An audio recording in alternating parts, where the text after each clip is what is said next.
Hi, and welcome to today's class, where we will be covering acceptance, engagement, and planning. Before accepting a new client, the auditor must review the following key aspects in relation to the potential client: auditor independence, ability to carry out an audit, the integrity of the management of the entity, and they need to communicate with the outgoing auditor. Sources of information regarding management integrity are as follows: inquiry of the predecessor auditor, inquiries of other professionals in the business community, discussions with other auditors within the audit firm, review of news media and web searches. Some more areas that will allow to identify the risks include a review of public databases for information about the company, some preliminary interviews with management, interviews with the audit committee members, inquiries of federal regulatory agencies, and potential use of private investigation firms. It is important to have dealings with a previous auditor, and in particular, potential successor auditors are required to contact the predecessor auditor to gain information that might have led to their dismissal, etc.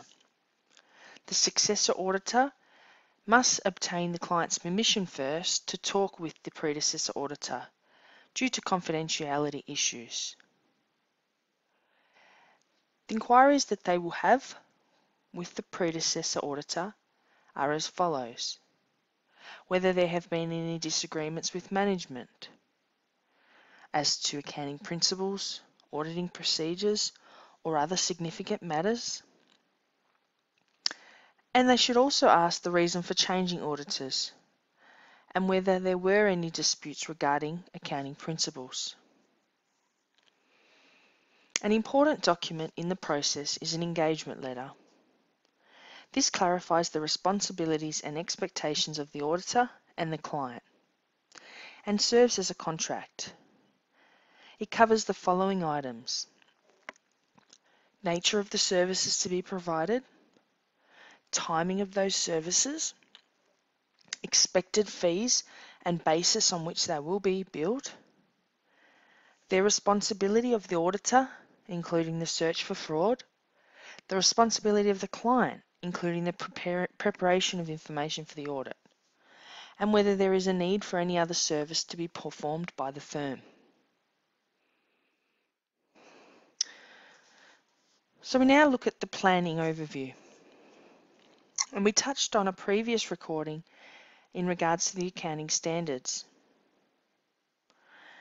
ASA 300 is the standard in reference to planning, where it requires a plan to be drawn up so that the audit can be carried out efficiently. The audit plan ensures that the audit follows standards, the subsystems and material items are examined in detail, and the high-risk areas are also examined.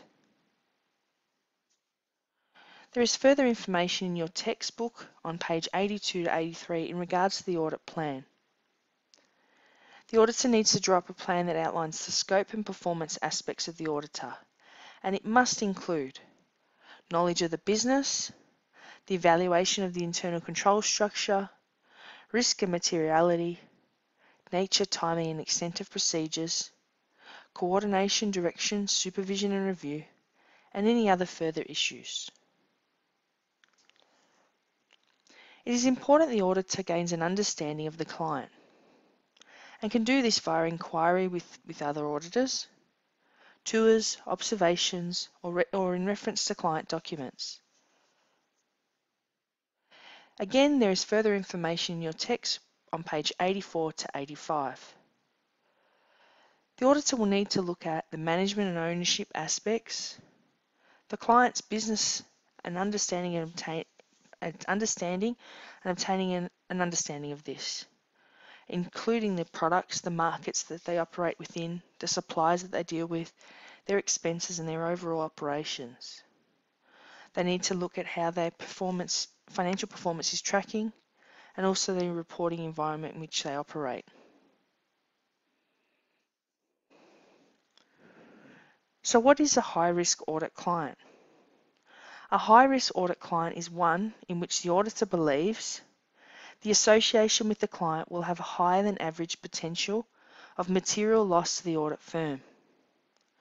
The company operates in an industry that is considered high risk, and the company's financial results are such that financial failure is a possibility.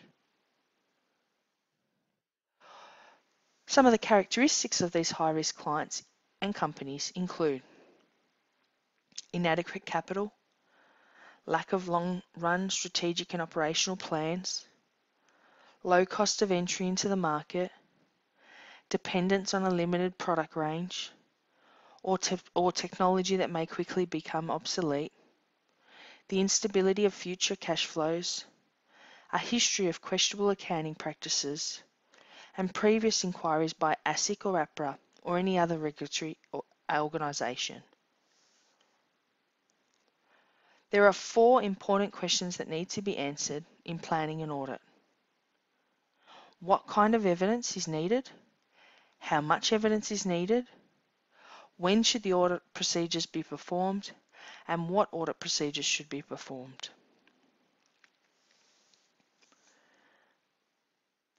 The resources of the audit need to be coordinated, arrangements need to be made, and tasks need to be scheduled. Personnel needs to be coordinated and determine whether there are experts needed as part of the team. Also, they need to decide how many staff and which staff are well trained and up to date with the current standards in relation to this organisation. Within the engagement letter, a cost would have been analysed. So an audit budget must be determined, which will determine the time, resources and costs of the audit. As I said there, in the tender process an audit fee would have been prepared, and when accepted, this becomes the basis for the budget.